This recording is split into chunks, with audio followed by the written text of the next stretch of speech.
민주당 이낙연 전 대표가 본격적으로 요즘 총선 행보에 뛰어들고 있죠. 이재명 대표, 이낙연 전 대표를 출당시키라라고 하는 강성당원들의 이 청원이 나오니까 에이, 지금 거기까지 가면 안 돼요 하면서 삭제하라고 했어요. 이재명 대표가 쉽게 말해서 확전을 경계하는 모습을 보이고 있는 겁니다. 이낙연 대표님 신당까지 나오는데 그거에 대해서 어떻게 보세요? 이낙연 전 대표님은 만나실 때 없다고 사진? 그렇습니다. 가능한 많은 분들하고 같이 대화를 해야 되겠죠. 이재명 대표 쪽뭐 만남 가능성에 대해서 제안이 온다면 능하십니까? 생각을 공유하는 기회는 가질 수 있겠지만 조금 전에 말씀해 주신 분들과 지금 만나야 한다고 생각하지는 않습니다. 전직 총리들과는 만남이 있을 수도 있을 겁니다. 자, 지금 이러면서 기자들이 지난번에 한번 만나셨는데 또 만나는 거 아닌지, 이른바 명락회동, 이재명, 이낙연 두 사람의 명락회동 가능성에 대해서 궁금해하는 것 같습니다. 자, 근데 이낙연 전 대표 뭐라고 그랬죠? 이렇게 얘기했습니다. 사진 한 장 찍는 만남이라면 의미가 없다. 지난번에 막걸리 2병 시켜놓고 4명이 사진 찍고 금방 헤어지고 그러면서 이낙연 전 대표는 오히려 존재감을 잃게 되는 그런 자리만 있었다. 바로 저 자리였거든요. 그걸 얘기하는 것 같아요.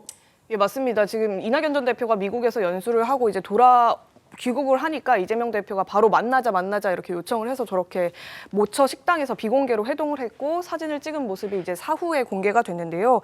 이번에도 그래서 그런 명락회동 만남으로 다시 화해 모드를 조성할 수 있겠느냐 지금 이런 얘기가 나오는데 어제 이낙연 전 대표 발언은 이제 사진 한 장 찍고 단합한 것처럼 보이는 만남이라면 의미가 없다. 다만 이제 민주당의 변화를 촉진시킬 수 있는 뭔가가 있다면 오늘이라도 당장 이 대표를 만날 수 있다. 이렇게 전제 조건을 단 만남에 의미를 부여했습니다.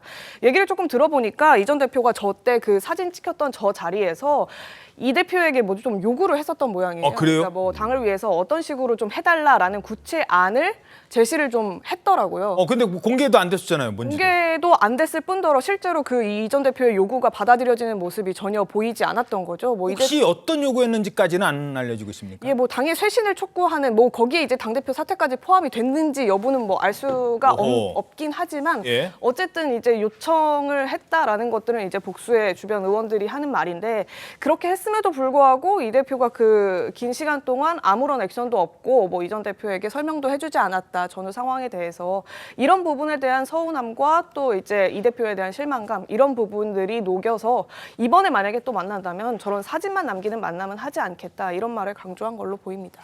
왜 사진만 남기는 의미 없는 만남은 안 하겠다라고 했을까요?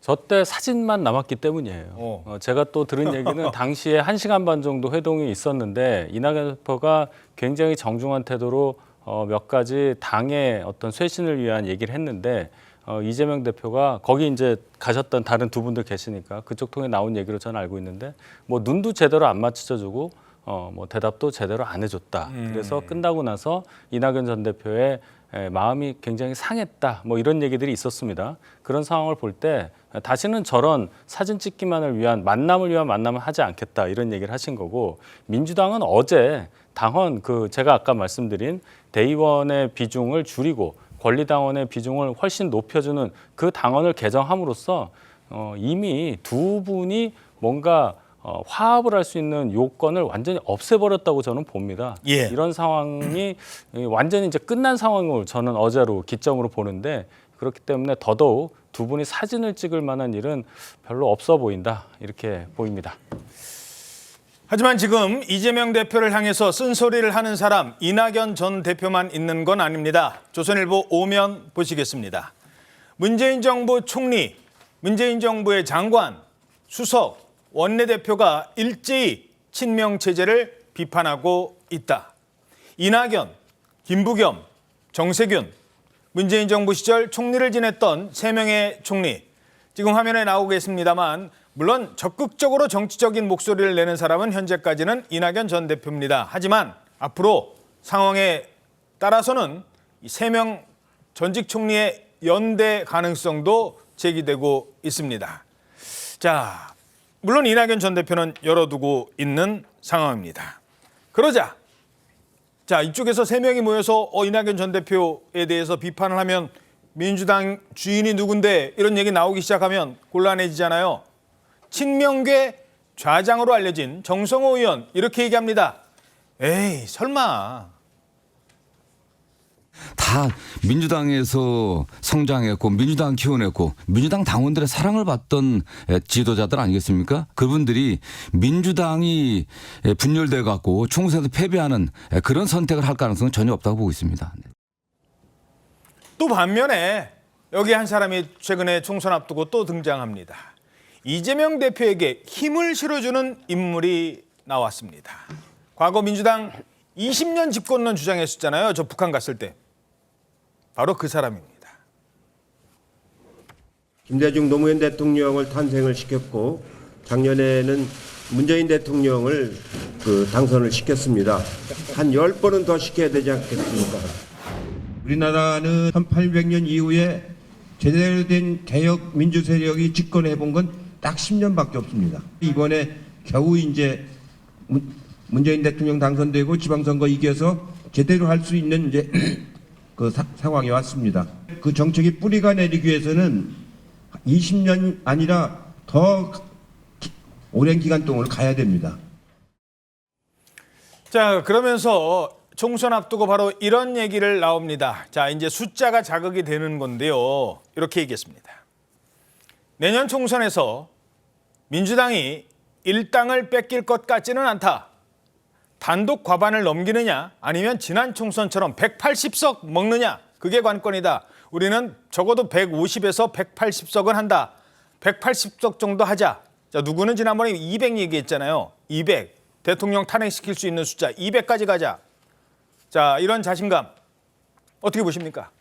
근데 저런 자신감도 뭐 어떤 계산법을 또 제시를 하긴 하셨더라고요. 그러니까 나름 이게 가능하다라고는 하는데 대선 지지율과 뭐 그런 얘기 했었어요. 예, 여러 가지 네. 지역에서 몇 석을 얻고 이렇게 나름의 계산법을 말씀하시긴 하셨는데 사실 정치권에서 뭐 한 달 정도면 천지창조를 하고도 남는다 이런 시간인데 지금 앞으로 한 4, 5개월 이렇게 남았는데 벌써 저런 말씀을 하시는 거는 좀 오만해 보일 수가 있거든요. 그리고 표는 사실 본인이 이끌어가지고서 정치 결론을 내는 게 아니라 결국은 국민들이 선택하시는 건데 저런 모습이 국민들에게 마음을 얻기 위한 행동으로 보일 것인가. 민주당에서는 사실 지금 제가 보기에는 사당화에 대한 논란이 내부에서도 더 터져 나올 수밖에 없거든요. 아까 여러 가지로 룰을 바꿨는데 저는 사실 뭐 가위바위보 했는데 아니야 3세판이야 뭐 묵집밥까지 해야 돼 이런 식으로 하는 거는 정말 어릴 때나 했던 얘기지 이렇게 다 큰 어른들이 나라를 이끌어가는 리더들이 저렇게 하는 거는 처음 봤어요. 근데 모든 면에서 지금 민주당은 본인들에게 불리한 거는 룰을 바꾸고 있거든요. 예. 사법 리스크도 검경 뭐 수사권 조정도 하고 검수완박도 하고 당내에서도 룰도 바꾸고 직무정지에 대한 당원 당규도 바꾸고 이런 것들이 국민들에게 얼만큼 설득력을 얻고 있는지에 대해서 지금 체크를 하고 계시는지 그것과 상관없이 나는 민주당이니까 반정부 투쟁으로 슬로건을 내걸면 그냥 표는 오겠지라는 안이한 생각으로 저런 계산법이 나온 건 아닌가. 저로서는 국민들께 그렇게 동의받을 수 있다 생각하지는 않습니다. 어떻게 보십니까? 예, 걱정스럽죠. 겸손하고 또 겸손해야 될 시기에 저런 말씀이 또 나왔다는 거 정말 바람직하지 않고 저희들이 이제 통합과 혁신 그중에서도 겸손이 저는 가장 중요하다는 말씀 다시 한번 드리고 싶습니다. 저 세 분 총리께서 저렇게 이제 민주당을 걱정하는 저런 목소리 하는 거 저는 이제 이재명 대표께서 분명히 경청을 하셔야 된다고 봅니다. 원칙과 상식입니까? 저분들 한 5분들이 말씀하시는 거 하고 총리까지 지내신 저 분들의 비중은 완전히 다릅니다. 그래서 저분들이 이제 저는 신당까지는 가지 않으리라고 봅니다. 왜냐하면 분열하면 필패라는 것을 누구보다도 잘 아시는 분들께서 그런 선택을 할 일은 없다. 그렇지만 또 한편으로 보면은 이낙연 대표께서 점점 발언의 강도를 높이시는 걸로 봐서 평소에 저분이 저렇게까지는 안 하시는데 싶은 좀 걱정도 있는 게 사실입니다. 이재명 대표께서는 총선 승리를 위해서는 어떠한 일도 마다하지 않겠다고 하셨는데 그걸 이제 좀 보여주셔야 된다. 지금 강성 지지자들도 최근에 저한테 문자로 오면서 그분들도 지금 걱정을 좀 하고 계시거든요. 예. 윤석열 정권을 심판하는 것이 그분들의 가장 큰 목표, 총선 승리가 가장 큰 목표라고 그렇게 말씀하시는데 이재명 대표께서 저분들의 목소리를 경청해야 된다고 봅니다. 알겠습니다.